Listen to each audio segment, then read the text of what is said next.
What's up? Hello, Gov Seekers. Can you hear that music? That's my Christmas album. God, I hope you enjoy it. It's called The Socialist Christmas. Guess who found some tax? Look at that, everybody. It's an exciting time. Got the beautiful blue background back. Everything's great. I've got another sort of boot campy haircut. Really nice and tight. It's great. It's fantastic. How is everybody in the chat doing? Gov Seekers. Good to see everybody. Like, share, and subscribe. This is a live GovSeeks. So if you're watching on Lee's channel, please go over to my channel and like and subscribe over there. And if you're watching on my channel, please go over to Lee's. We've been pretty consistently doing last 3 months. We've been doing it twice a month. It's good. And I've been dropping clips on my social media. So if you follow me at Graham Elwood, you get all of that. And I hope you had a wonderful, whatever you celebrate, Thanksgiving, Indigenous Peoples Day. I hope it was great. I hope you had gluttony, and then I hope you trampled somebody to get it. Save some money on a television on Black Friday. I really hope that happened for you. I hope you had enjoyed the Hunger Games. The capitalist Hunger Games. That's going down.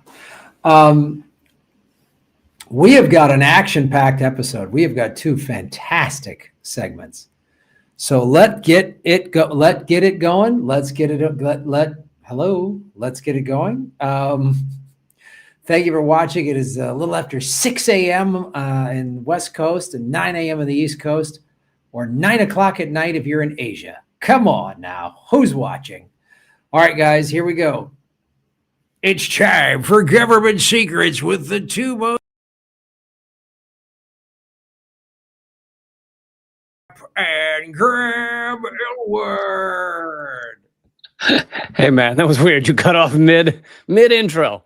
It was crazy. Yeah, I didn't know what was happening. How's it going, man? I did have a thank you for wishing us a good Black Friday. I had a good one. I beat the shit out of a grandma for a waffle iron.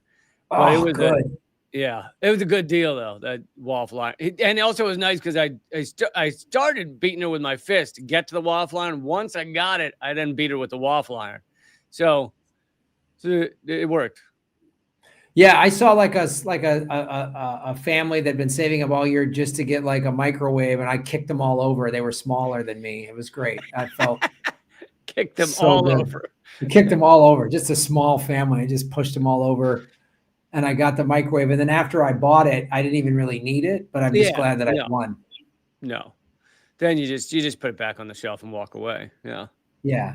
I think I just smashed it in the parking lot. Is actually what I did. I just smashed it in the parking lot. And then sold the pieces, which made more money. I actually made a profit on beating up that family.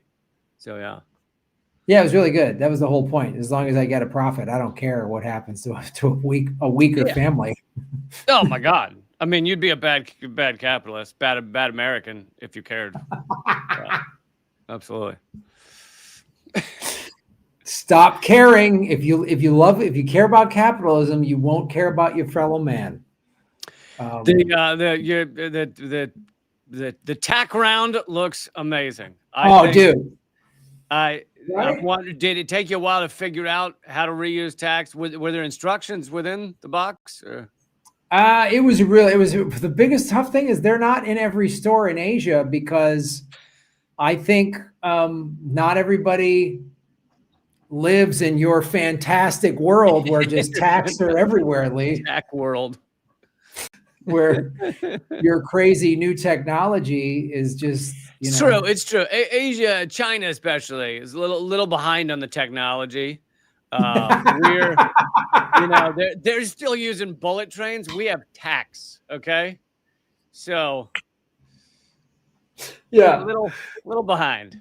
I know they have like the best EV charging infrastructure in the world, but they just can't figure out. They still like double-sided tape. We have, an amazing AI system that cost a few tens of billions to create. They've got one that cost a few $1 million to create, and they're essentially the same. But I'm just saying, like, it proves that theirs is shittier because how little they spent on it. Right, exactly. Because everything is better when you spend more money on it. Oh my God, the American way of life. Oh my God, that's so true. Well, I feel like we should open this up with Fat Leonard. I mean, is that anything titled Fat Leonard should always open the show.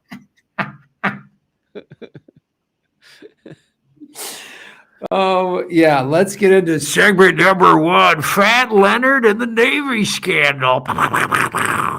See, I thought you were going to talk about one of my fraternity brothers, but no, this is in the Navy, apparently. Yeah, one of your fraternity brothers scammed the Navy. God, that would be great if you... Because we had a Fat Leonard in my frat. No, I wasn't in a frat, but if I were, there was a Fat Leonard. I was about to say, there's no way you were in a fraternity league camp unless there was some crew-cutted version of you from yesteryear. That I did. I'll have you know, I did have short hair in college, so it's not that far off. Yes, thank you, Alex. And people have been making the point. It really doesn't count, Graham, until you get the mattress cam back. All right, everyone wants to know how your mattress is doing, what it's up to. You're right. I do need to get a new mattress just leaning against a wall. That really makes the studio complete. There will be a new, maybe Santa will bring me a mattress to lean up against the wall and we'll nail it to the wall with giant tacks. There you go. There you go. So you might remember, whoops, I hit the wrong one. You might remember this scandal that came out back 7-8 years ago of Navy officers getting bribes and prostitutes and all this stuff, right? I recall that being roughly once a year, but yeah. I recall a scandal like that every couple of years.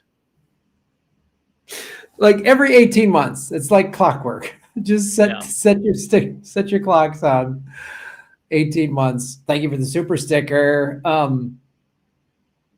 So I dug a little deeper on this.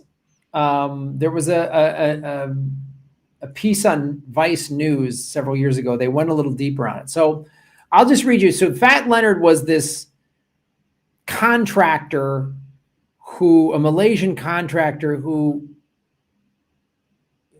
I'll tell you what he did. And at the crux of it, though, is way more. I'll just give you this little tidbit. I'll ask this question, Lee. When it all became unrevealed that all these crimes happened, do you think there was every admiral who was involved was arrested, or just a bunch of mid-level guys? I would be shocked if it were a bunch of mid-level guys. I was gonna lean towards one guy who like cleans the latrines. It's like he's the guy that got for this corruption scandal. Well, yeah, they got a couple mid-level guys, and then put it on Fat Leonard. Not that Fat Leonard is some saint, but all right, we gotta go. No, I mean, if he's fat, then no, of course not. He's guilty. He's everything he's doing. Guilty of everything. Yeah, all you gotta do is be overweight in this country, and you are a loser. Unless you're the president, then you're a hero. And you're wearing face tanner and falling asleep during budget meetings or whatever. This is an ongoing investigation and prosecution of corruption within the United States Navy during the 2000s and 2010s.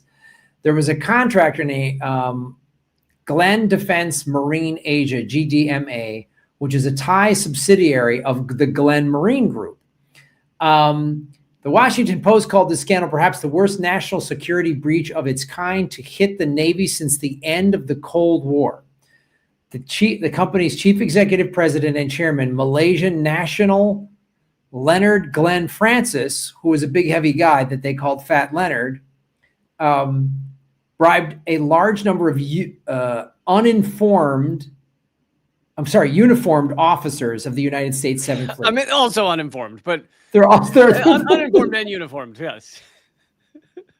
They have no idea what they're doing while they're wearing their uniform. While they're in uniform, yeah. They have no. We are, it's the new slogan. We are the few, the proud, the whatever. That one, they've replaced it. We are the uniformed, the uninformed, leading the confused. Right, the confused. We don't know what we're talking about. So the Washington Post called this perhaps the worst national security breach of its kind to hit the Navy since the Cold War. I love just to try and like to make it sound like this isn't like this type of shit and corruption and everything isn't just rampant through a lot of our military stuff. They had to be like, this is the largest of its kind in the Navy since the Cold War. They had to keep specifying involving a fat man from Malaysia. And then they mumble at the very end, who got caught? Yeah. The classified information included the movements of U.S. ships and submarines, confidential contracting information, and details about active law enforcement investigations into the Glenn Defense Marine Agency. So here's what he would do. So he exploited the intelligence for illicit profit, brazenly ordering his moles to redirect aircraft carriers and ships and subs to ports he controlled in Southeast Asia so he could more easily build the Navy. He had the power to get people to redirect naval ships? That's crazy. Well, Lee, how do you think he got this power or leverage? I'm fingers crossed for remote control that they didn't know he was using. That's what I'm hoping for. Oh boy, you're so close. Looks like we're going to Asia. Yeah. I don't know. The ship just keeps turning this way. I guess whatever. No, it's our good friend blackmail and extortion. So he would have these parties. He would get prostitutes for them. He would do $1,000 a plate thing. He would bribe them. He would wine and dine them, and basically top naval guys, meaning top naval guys. Yeah. And he did a podcast interview with Vice News because he was kind of getting scapegoated, and he was saying, his quote is basically, if they arrested every admiral that I had done illicit business with, there'd be no Navy left. That was his quote. There'd be no Navy left. It'd just be ghost ships, sailing around the world. Yeah. Just like those. They got the Malaysian guy who set up the prostitution party, but what about all the fucking people involved in it? Oh God. It's like, yeah, the Navy just would have been like a Wago, those Wago cars, just driving. You could actually just DoorDash like a battleship to your door. You just follow it on the map. It's gonna be here soon. Oh, great. They're delivering a bunch of F-18s and some pad thai. It's going to be great. Some pad thai straight from Asia. So he had, and he in this, I listened to part of the podcast he did with Wise News, or Vice News, sorry. And he was basically saying, why am I being scapegoated when all of these high-ranking guys, and he goes, he would rent the presidential suite at some giant hotel in, Singapore, Hong Kong, Bangkok, wherever. Yeah. And he goes, they weren't in the bed. They were having sex everywhere. It was just a free-for-all orgy. And it was like, and God. He videotaped it, of course. So well, I'm surprised this guy's still alive. He has videos of this? Apparently. Dude, hey, Graham, you should email him and say, don't get near any paper t-shirts. Yeah, don't go near a paper t-shirt. Don't get near it. Don't ever go on a balcony. Just never go on a balcony. Never go on a balcony. Never stand near a bus. Don't do it. Don't accidentally shoot yourself in the head twice like Gary Webb in a hotel room. Like don't do any of those things. Yep. Don't order Thai food just before you apparently shoot yourself in the head a couple of times while panicking and running around your apartment and leaving blood everywhere, like the OpenAI whistleblower. It's all normal. It's all normal stuff. All normal stuff.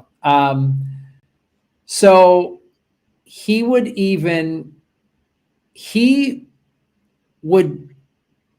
pad the expense accounts. He would bilk the Navy for fuel, tugboats, barges, food, water, and sewage removal. The Navy even employed divers.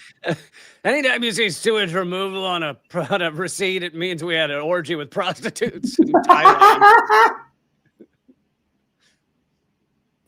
Did you guys need a little fuel for your tugboat, if you know what I mean? Yeah.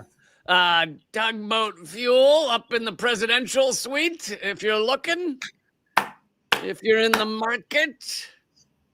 If anybody needs to unload some of their tugboat fuel, just go to the...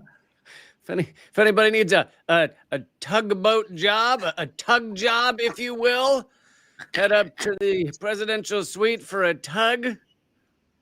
If anybody needs their tugboat serviced, I would conduct you to go to the top floor.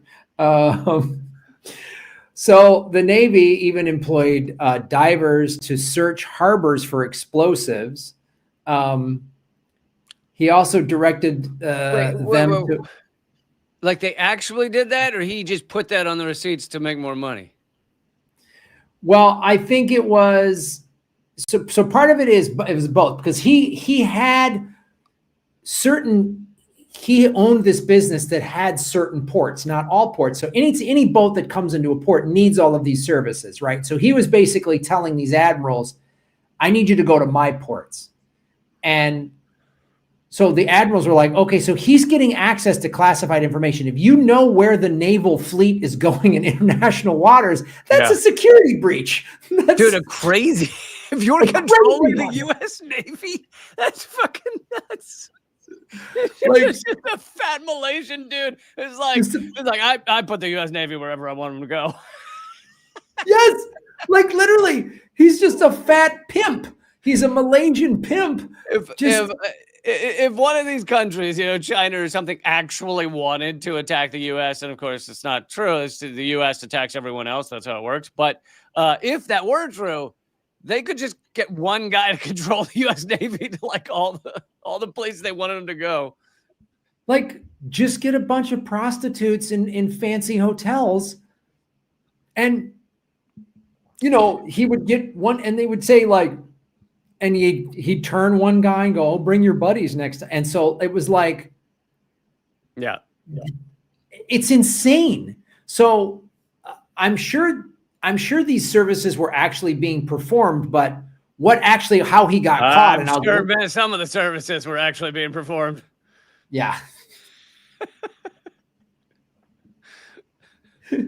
But how he got caught was some naval auditor was like, how come every time we go into these ports, the tugboats cost 4 times as much or whatever, Yeah.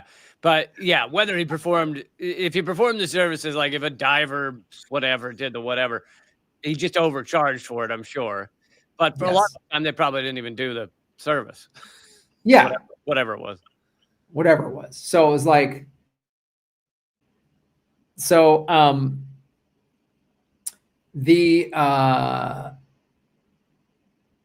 he was, what was it? So he also directed them to author Bravo Zulu memos, which is an informal term for a letter of commendation from the Navy given to civilians who have performed outstanding services for the Navy in order to bolster credibility for jobs well done. So he was saying, hey man, you come have sex with all these prostitutes in this big swanky party, and then tell the Navy I'm doing a bang up job.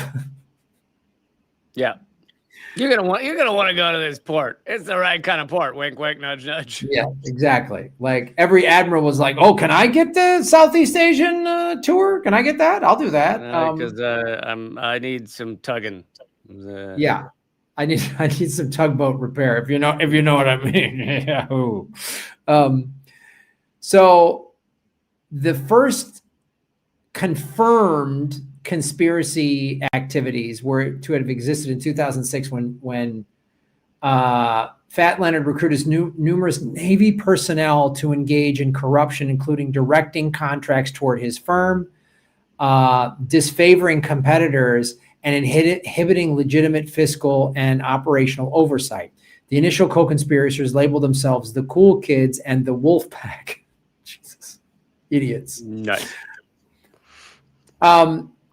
The U.S. federal prosecutors, they're also one of the ship's captains' wife found out that he was like sleeping around and having extramarital affairs with prostitutes and kind of ratted him out too. That's kind of how this happened as well. And she like wanted to report her husband, and then some higher ups were like, "Don't do that." Like, so they started kind of covered up. First rule of Fight Club. Yeah. So the U.S. federal prosecutors filed criminal charges against 33 individuals in connection with the Fat Leonard scandal. Of those, 22 pleaded guilty. Fat Leonard himself, 4 of his top aides, and 17 Navy officials, specifically at least 10 commissioned officers and 2 petty officers and 1 former NCIS special agent. But like 1 admiral, I think maybe 1. Well, it was convicted. Was even charged. Oh, was even charged. And then the question is how much, like, what happened to the admiral? Did he serve a lot of time in prison or? Oh, gee. It rhymes with months. Yeah, we'll get to that in a second. So currently 9 officers are awaiting trial in the U.S. District Court of San Diego. Separately, 5 Navy officers were charged with crimes under the Uniform Code of Military Justice. And were subject to the Uniform Code of Military Justice.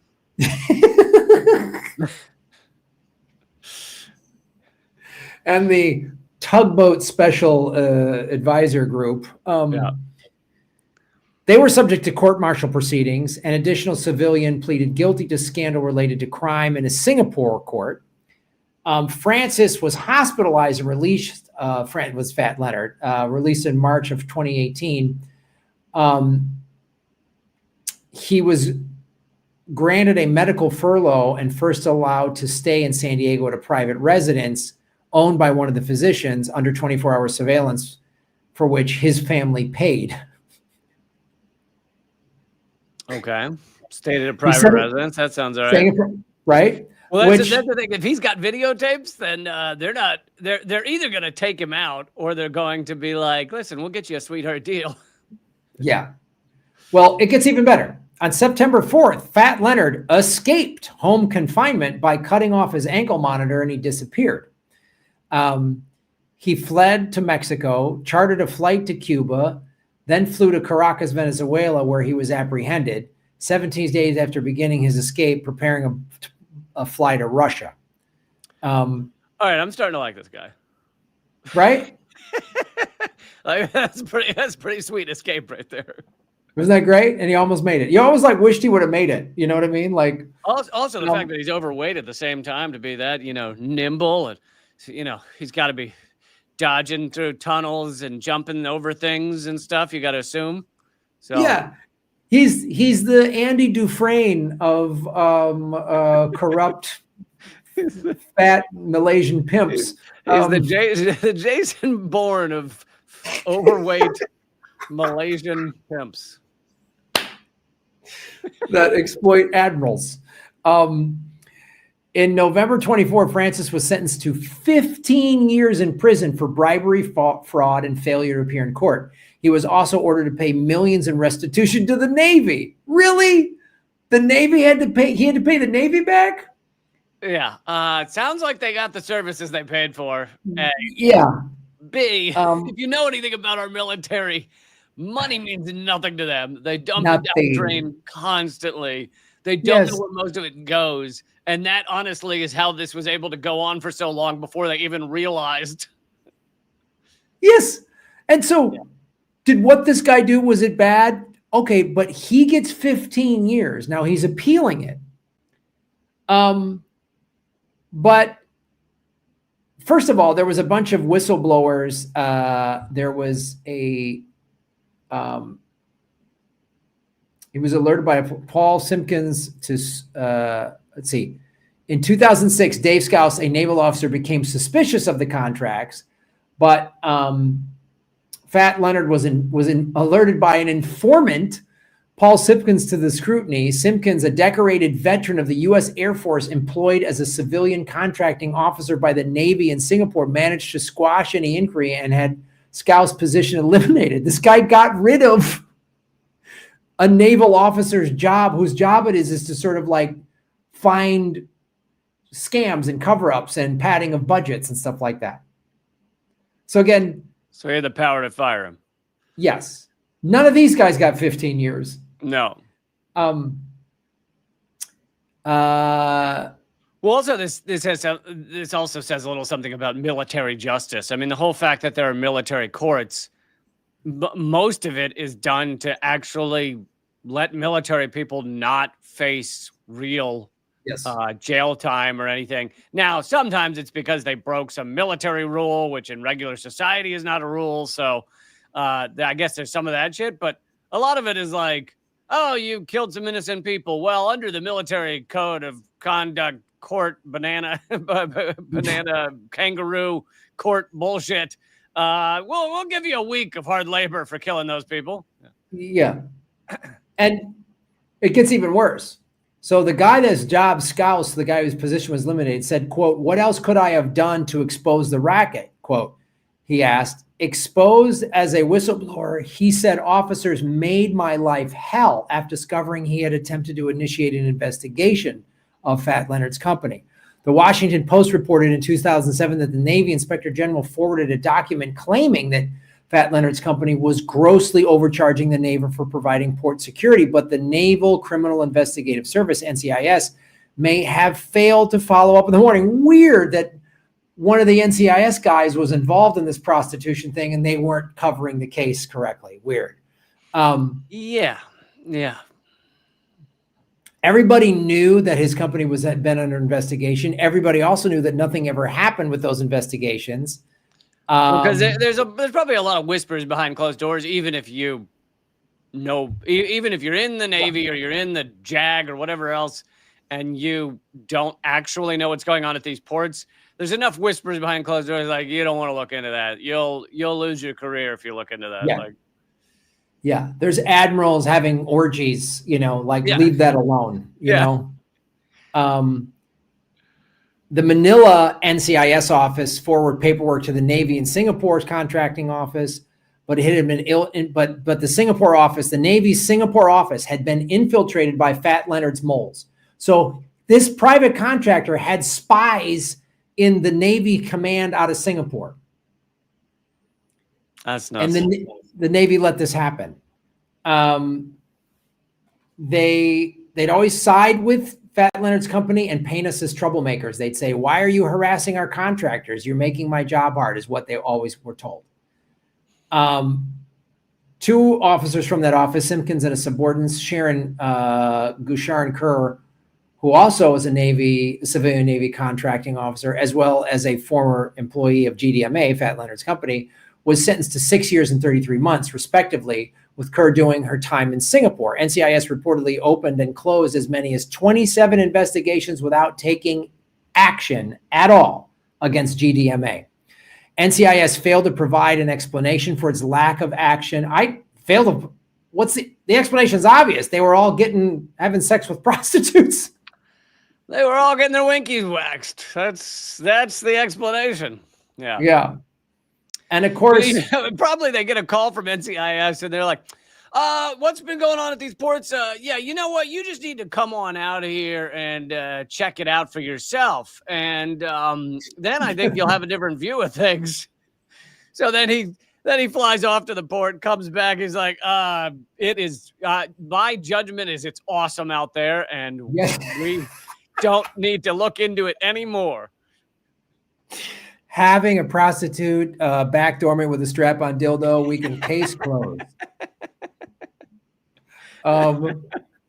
There is nothing untoward going on out there. There's just a lot of awesomeness is what There's a lot of good naval business happening out there. good hard naval work being done out there. Oh, these seamen are doing a great job. They're doing a great job. I bet. Seamen all over the place doing an awesome job. Seamen from front to back. A commission, let's see, in 2016's Commander Mike. Thank you, Dan, for supporting the show. What? What's that? Oh, I said thank you, Dan, for supporting the show. Oh, I thought you said something else. Thank you, Dan. One of the guys who got busted, Commander Mike Maskowitz, who was an officer who was later convicted, told the Defense Department News about Fat Leonard. He was a crook, but he was our crook. Yeah, that's most of the military. The NCIS, there are crooks. It's our crook. Yeah. One of the NCIS executive directors said, quote, "In hindsight, maybe we could have dug a little deeper than we did." Oh, you think? You guys think so? You think that was a... someone was digging deep, but yeah, they were digging way deep. It was at some ports in Asia. Ray Mabus, who was appointed Navy Secretary by President Obama in 2009, admitted his branch was vulnerable to contracting fraud and should have performed better oversight. Quote, "I'm not going to defend at all opening and closing 27 cases. Something should have raised a red flag along there somewhere.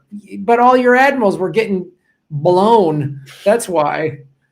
I don't know how we blew this case. I don't really know what happened, but we really shot our load on this case and just couldn't get it done.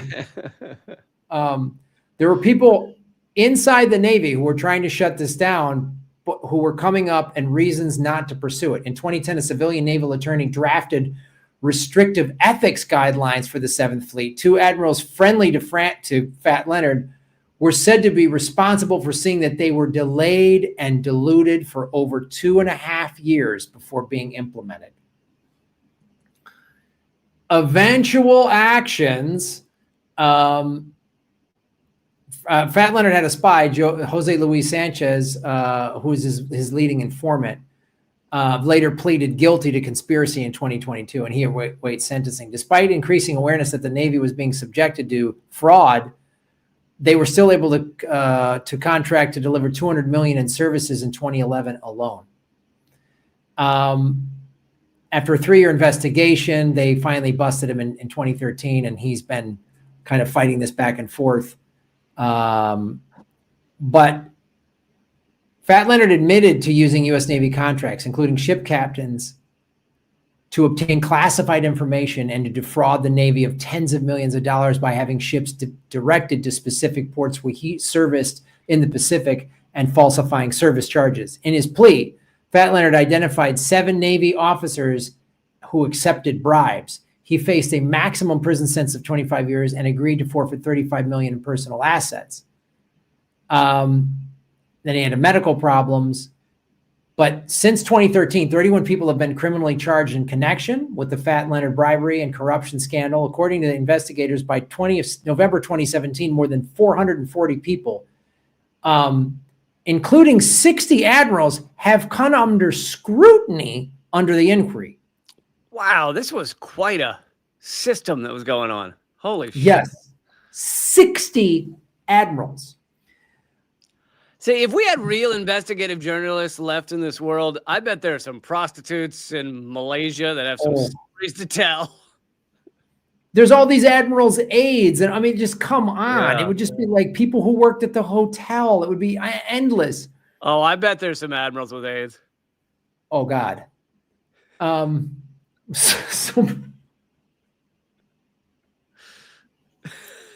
Took me a second on that joke. It took me just a second on that joke. Some of these need to percolate.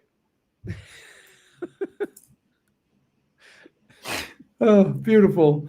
The Navy held a trial for a still-serving commander, David M. Morales, the first not left to civilian prosecution. He was charged with bribery, conspiracy to commit bribery, false official statements, failure to obtain lawful orders. He was acquitted of the first 3 charges in a bench trial, only found guilty of failure, right, to conduct lawful orders or whatever. And September 2018, 30 people had pleaded guilty. 12 others had been charged, including 8 Navy officers who were indicted in March of 2017. 4 admirals were disciplined by the military, not convicted, no trial. Yeah. Discipline. Discipline means they took away their bobblehead doll that sits on their desk. They're Yeah. like, you don't deserve the Ronald Reagan bobblehead on the desk. They were like, you'll get this back when you behave better, mister. Yeah. They're only allowed to work on ships in the Great Lakes or something like that. You know what I mean? Like, 4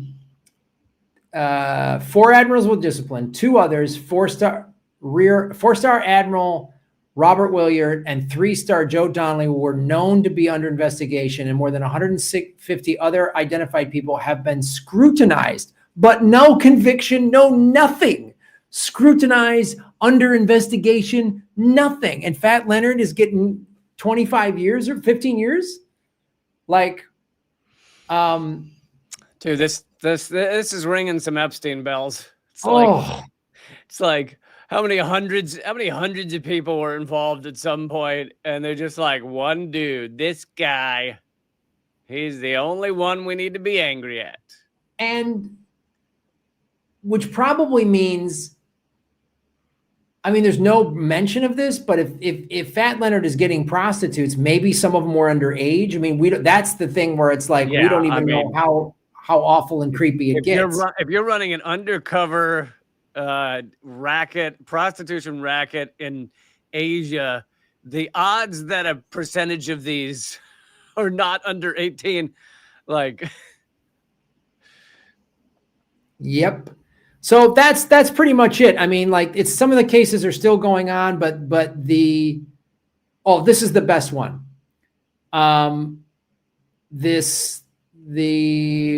Where is it? The highest ranking guy that was ever actually convicted was Rear Admiral Robert Jabreau, who was convicted in June 2016. I'm not going to make any Rear Admiral jokes. I'm not going to do it. It's not the time to play. We're above that, Graham. We totally are above a Rear Admiral. A Rear Admiral seaman joke. We are way above it. Way, way above it. Other people have made these jokes. We're not going to make a Rear Admiral seaman joke. It won't. It's not appropriate. He was convicted in June 2016 after pleading guilty to making false statements to investigators about contacts with Fat Leonard. He became the first Navy admiral in modern American history to be convicted of a felony while on duty.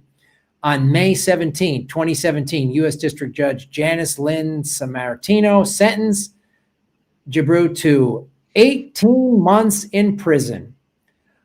And during that time, he was allowed to collect his nearly $10,000 a month pension. What? 10 grand a month? Holy shit. Yes. And he was being held in FCI Inglewood, a low security federal prison in Littleton, Colorado, and was released November 1st, 2018. I thought you were going to say he was being held in a military prison, which could be awful if the military hates you, but if you're a beloved admiral, then I'm sure it's quite a cushy stay. So that's how one admiral did time. 60 were listed and looked at, investigated.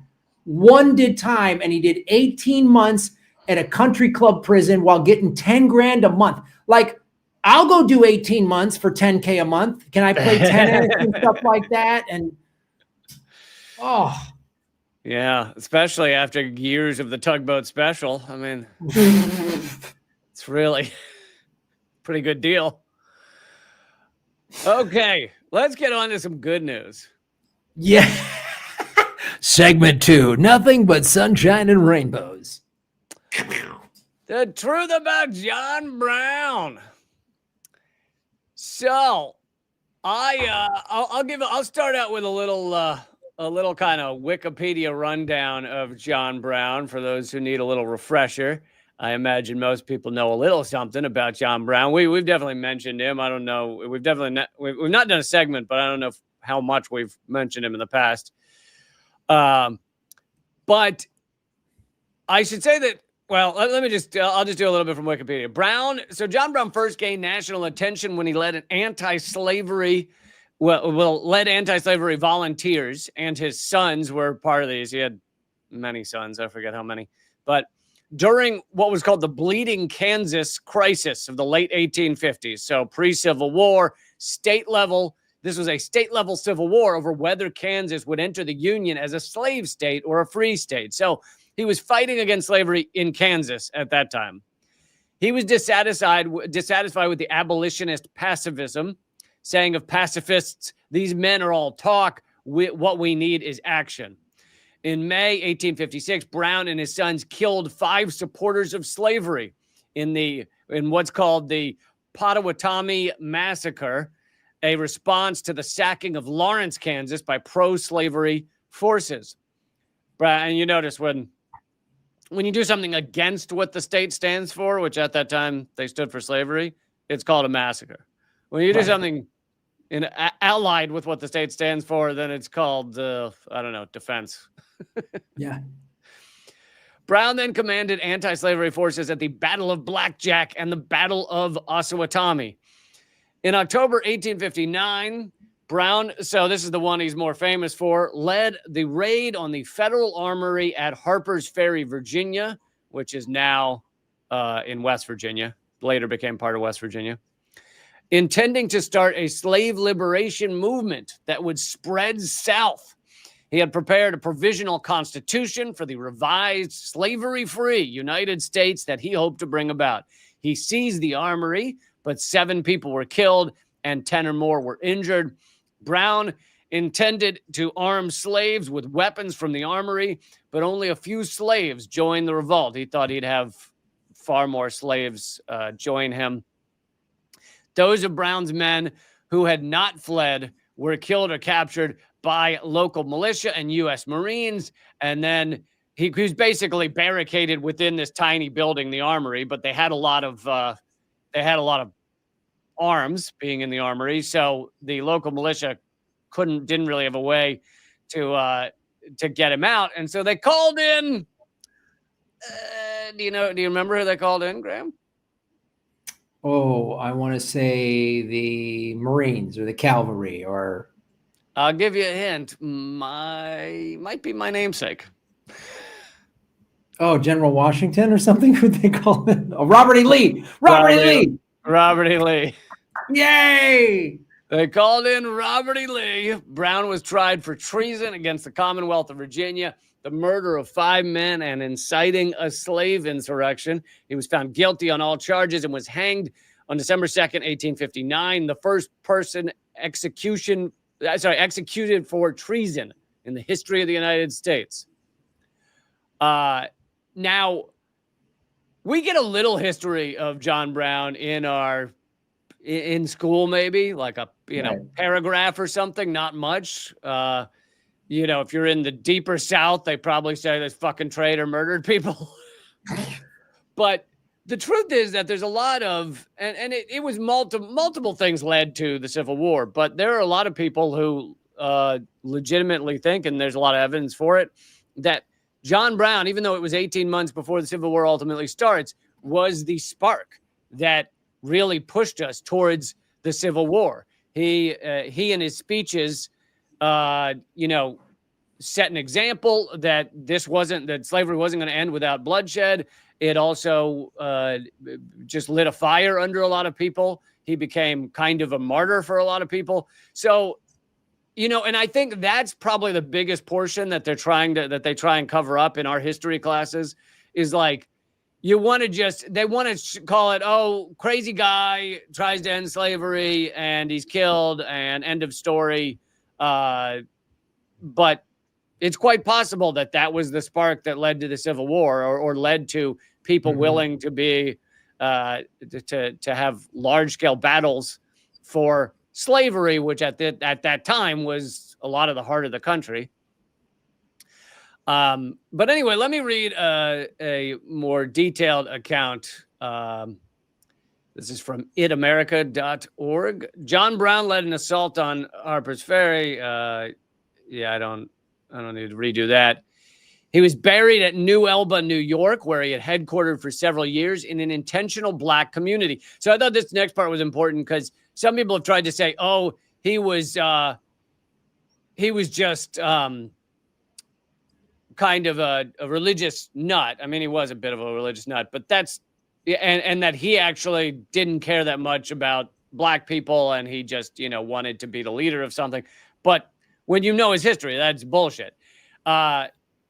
He did come to view himself a bit as a savior of Black people in America, but he seems to have not been racist at all. He respected Black people. He broke bread with them, slept in their homes, opened his home to them, listened to them, argued with them, strategized with them, and sometimes suffered alongside of them. Many Northern abolitionists, like Emerson, were opposed to slavery, but did not regard African Americans as equals. And I think that was pretty prevalent among even abolitionists, was like, yeah, we think they should be free, but they're not on the level of white people. Right. And John Brown was not one of those. So, and it continues, they preferred not to have much contact with Black people unless they were white approved Black people like Frederick Douglass. So this article continues, was John Brown a hero or a terrorist? Where you stand depends on where you sit, and probably whether you're racist. In Concord, Massachusetts, the Concord Mass of Emerson, Thoreau, Channing, and Alcott, Brown was regarded as a martyr and maybe a saint. In Concord, none was a greater, I don't know, lover or supporter of John Brown than Henry David Thoreau.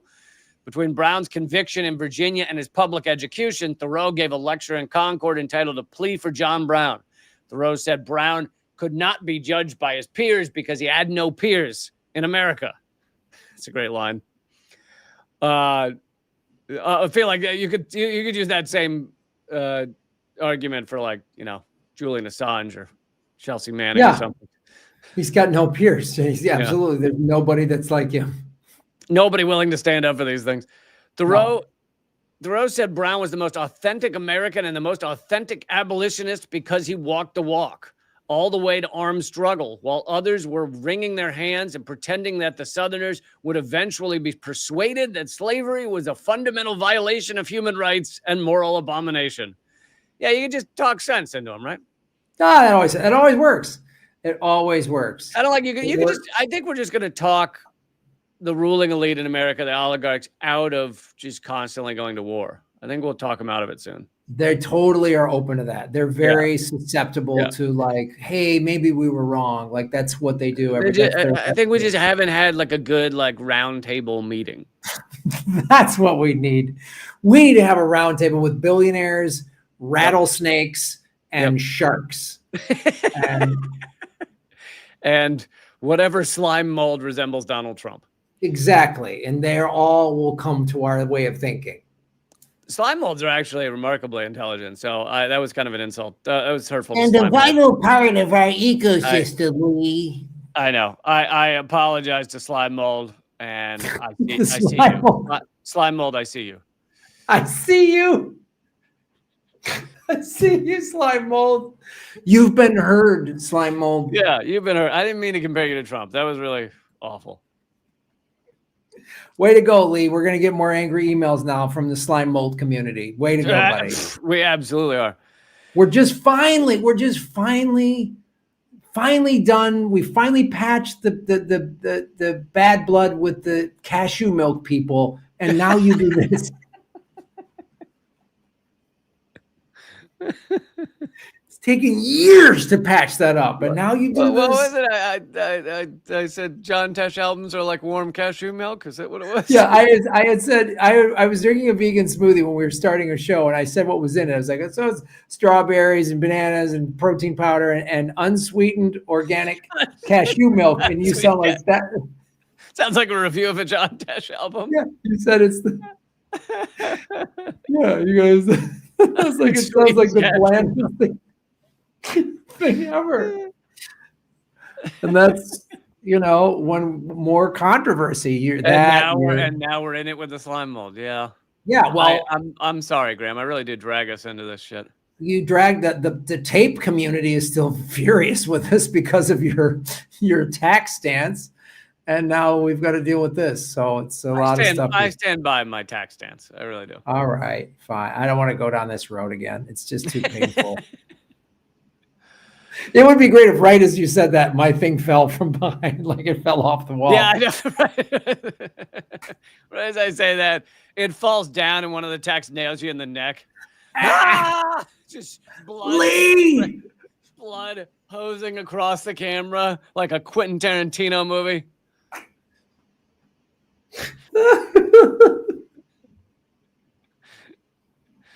Then you'd be like, well, yeah, don't go after big tech. All right, that's what happens. So Brown liberated 11 slaves in Missouri in 1858 and then led them on an 82-day, 1,000-mile march to Canada. Dude, talk about putting your money where your mouth is. Not only did he free them, which is dangerous to begin with, step one to begin, can't get killed doing that. He didn't just say, okay, you're free, go for it. Led them on a 1,000-mile walk to Canada. Wow. I mean, that's pretty incredible. And also, I also just like to add in here when people like to wonder, like, I can't believe he wasn't able to free, like, why weren't the slaves willing to come with him and stuff? It's like, dude, you're on a plantation. First of all, you have family there. You might have kids there. You probably have kids there. And then it's like, if I leave this plantation with this guy I've never met, strong likelihood I'm just hunted down and murdered. Like, yeah. So. Yeah. It's like, I think from this stance, sitting in our chairs, we're like, dude, he came along, said, here's a gun, let's do it. Why wouldn't you say yes? Well, that's why. That's why. Yeah. Brown led the march. He did not peel off and leave them. He did not. I guess I don't know this part of history. This says he did not do like Mussolini did, join the March on Rome for just a minimal but crucial photo op time. So he was different than Mussolini. I know you were asking. That was my first question. Was he like Mussolini? Is my first question. A cynic. Now I like this. It says a cynic of our era might ask, what was in it for Brown? Like, what were his true motivations? The answer seems to be pure. We can't even imagine such a thing. But Brown regarded slavery as a system of organized violence that violated the equal rights of black men, women, and children. And also, he had God on his side. I think when you've got a God that has told you that you have to do this to be just, it really does change the equation. But anyway, his belief wrought deep psychological damage on. Slavery wrought deep psychological damage on every person, white or black, that connected with it, including the bankers, insurers, and shipping interests of New England. He believed the slave system could not be broken by political means, not as the existing U.S. Constitution was written and construed. He dreamed that he could liberate America's slaves plantation by plantation, region by region, with the least possible killing. Still, he also reckoned that blood was going to have to be shed, not just in the border territories, but in what he called Africa, the slave states of America, beginning with Virginia. So what he was picturing is, I suppose, a successful version of this, not in terms of slavery, but in terms of a revolution that starts small, kind of in secluded areas and grows, would be the Cuban Revolution. It's like they didn't have many people, but they're out in the woods. They're able to amass more people. They slowly grow. They're difficult to remove or stop. And eventually they have the majority of the country on their side. Brown's last words, written on the day of his execution, were prophetic. He said, I am not and now quite certain that the crimes of this guilty land will never be purged away but with blood. I had vainly flattered myself that without very much bloodshed, it might be done. And this is 18 months before the Civil War. Wow. Brown believed the founding fathers did not intend America to perpetuate slavery beyond their own time and place. He believed the Constitution did not protect the extension of slavery into the West. Brown was confident that he was reading the intentions of the Constitution more accurately than others. More than that, he was absolutely certain that slavery was incompatible with American ideals. If slavery were not wrong, he argued, then the Declaration of Independence and the Bill of Rights were just agreeable bits of rhetoric, not fundamental standards for American behavior. Yeah, I mean, we know that the Founding Fathers did not intend for slaves to have rights, but the Founding Fathers were also a tiny percentage of white, rich males. So, like... who were escaping paying taxes. Yeah, who were escaping paying taxes. I mean, they didn't want a king to rule over them, but they also did not see fit to think that the ruling class couldn't rule over anyone. Like the ruling white men of that time were supposed to rule over both slaves, women, poor people. Absolutely. What else are we supposed to do? Yeah. Even those who loved him acknowledged that he was obsessed and that he was a monomaniac and that he might be mentally unbalanced, at least in some things. I mean, he was definitely obsessed. And, you know, again, I think when you wrap religion and a true heartfelt belief in, like, God has told me to do this in your other beliefs, then you really can kind of do anything. Like in this case, he was largely using it for good. I think there are other people who think that God is with them who do horrific shit. Yeah, you know, at least he was doing something good. Like you could say maybe he was a little fanatical, but he was fanatical about ending an atrocity. You know, like he was fanatical about doing the right thing. He was fanatical about upholding the ideals of this country through its Bill of Rights and its Declaration of Independence and Constitution, which is like, those very words were like, there's no room for slavery. You guys wrote these things that there's no room for slavery. So yeah, and then on the other side, you have some people who genuinely believed God was telling them slavery was right. Yeah. So that existed as well. He had, wait for it, 20 children in all. The majority of them were boys, and half of the boys wound up joining his guerrilla raids, some very reluctantly. A number of his children were killed in these years, and several of the survivors suffered from severe PTSD, which didn't exist then, but we can now know that's what they were dealing with then.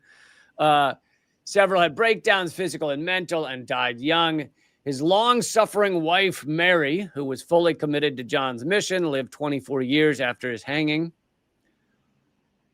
Although he had prominent backers in anti-slavery areas like New England, Brown initially lost a great deal of support in the Northern liberal and abolitionist community in the autumn of 1859 because he had mounted a pointless and futile attack on a federal facility and killed people in the process.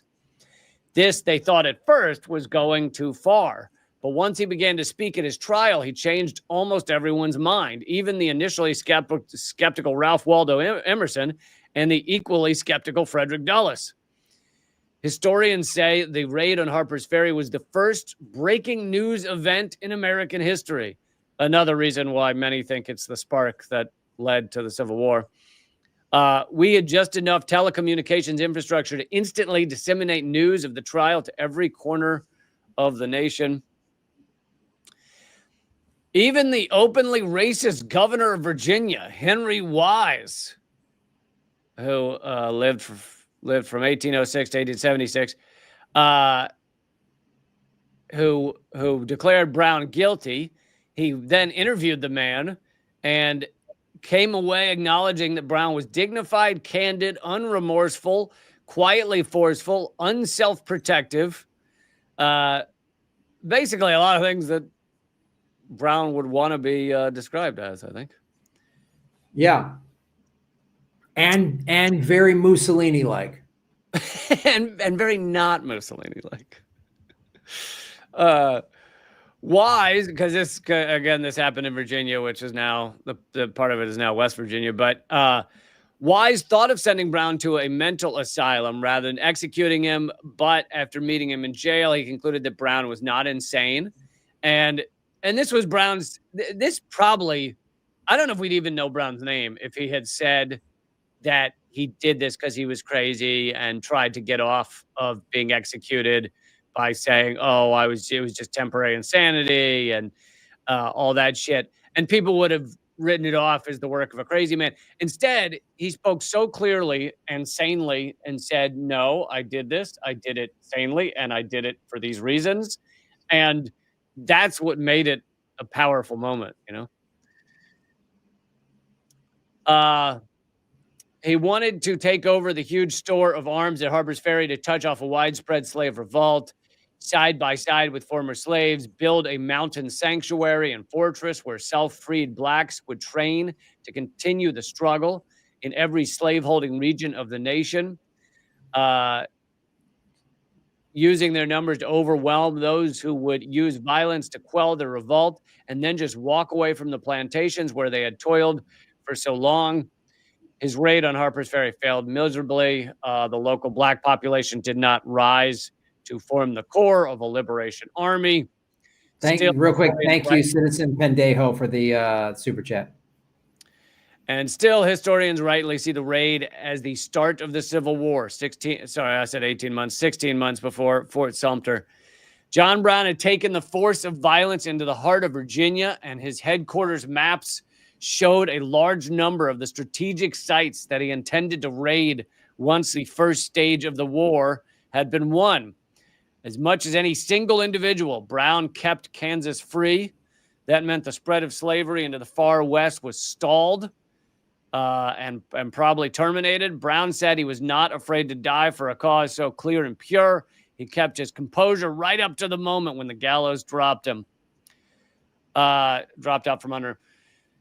Yeah, so you don't get kind of the hero version of John Brown in U.S. history. I don't think really at all, but I grew up in Virginia, so maybe you get more of that in the northern states. I don't know. Yeah, I haven't, again, one of these guys I haven't heard that much of over the years, in school. We studied Harriet Tubman, we studied the Underground Railroad, we studied Frederick Douglass. Oh. Frederick Douglass, we studied Abraham Lincoln, obviously, but I never heard much about John Brown. Yeah, because I think it's one of those that's a really dangerous example to set. I think you see this again and again throughout American history that's taught to children is we won't teach, or we'll teach for a split second, the stuff that is a dangerous example, the threat of a good example. I mean, the threat of, whether it should have been done with murder or not, the threat of someone standing up and saying, no, we need to actually fight for the freedom of slaves rather than just sit around and say, I think we just haven't talked to the plantation owners enough.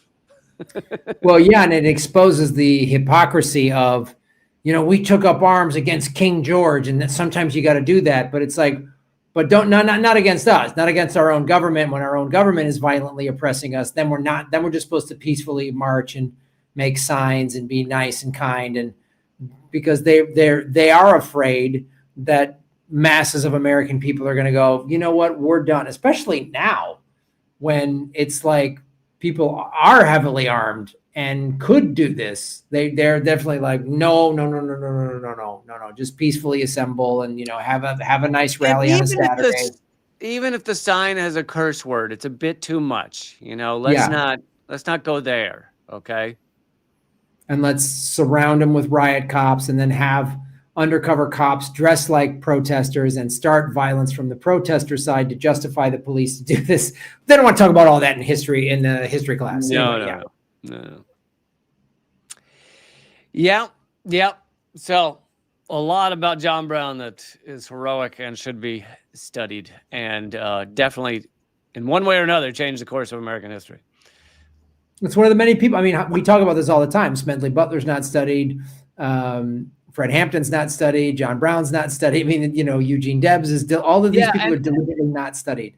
They're not studied largely, so it's lying by omission. And then when they are, it's largely rewritten. So like Smedley Butler is actually still taught to Marines because he's the most decorated Marine ever, but they just don't teach after he left the military. They just teach, oh, look at this guy, great Marine. Never talk about what he did afterwards. Fred Hampton is just rewriting the history to make him a violent Black Panther who, was killed by cops because he was shooting at them when in fact he was asleep in his bed. So a lot of them is just rewritten. John Brown usually just called a crazy man who tried to create a slave rebellion. Yeah. And that's America, everybody. Ba-da-ba-ba-da-ba. Woo! Welcome to America. So we are headed over to do an extra segment on patreon.com/government secrets. Join us over there. And if you're a new member, you'll instantly be unlocking about 90 extra segments that you can listen to anytime you want. Also, for those of you that are regular watchers of my stuff, I'm slightly changing my schedule. On days when I do government secrets, I will not have another live stream. So that means that tonight or this afternoon, 3 p.m. Eastern, I will not have another live stream. So that will impact 2 live streams a month. So just to let you know, that's my new schedule. Yes, and my A Socialist Christmas with Graham Elwood is available on iTunes, Spotify. Please check it out. It makes a great holiday gift. And I'm straying away from. I'm moving away from talking politics because I'm burnt out on it. So I will be doing more comedy stuff. Go check out my new channel, Planet Comedy with Graham Elwood. We're releasing more comedy sketches, and I'm going to be releasing episodes of a Laughs Around the World series that I shot. It's sort of me eating food. Anthony Bourdain meets comedians in cars getting coffee. Check that out, minus the funding, the IDF. Just to be clear, folks, he means about Seinfeld, not Bourdain. Bourdain was quite good on Palestine. Yeah, he was on the right side of a lot of things. He was quite good on Palestine. I've watched once his show moved to CNN. I think he didn't realize he was doing a fair amount of kind of subtle U.S. propaganda, like going to Nicaragua and talk about how horrible the government is. But to be honest, I don't really think he knew what he was doing in those regards. No, I think they just told him this is the book on Nicaragua, and he went, "Okay, let's go make here's a Reuters article," and yeah. So yeah, that's what's going on. Go to grahamelwood.com, and I'm also got a GoFundMe for a late night talk show that I'm going to do here in Thailand.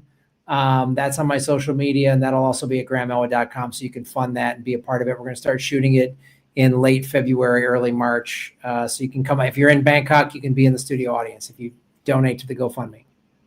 And last thing, I been doing a lot more at my Substack. So new columns every week at reallycamp.substack.com. Right on. Thanks, everybody. This has been Government Secrets, episode 192. Fat Leonard and Johnny Brown. Later. See you over at Patreon.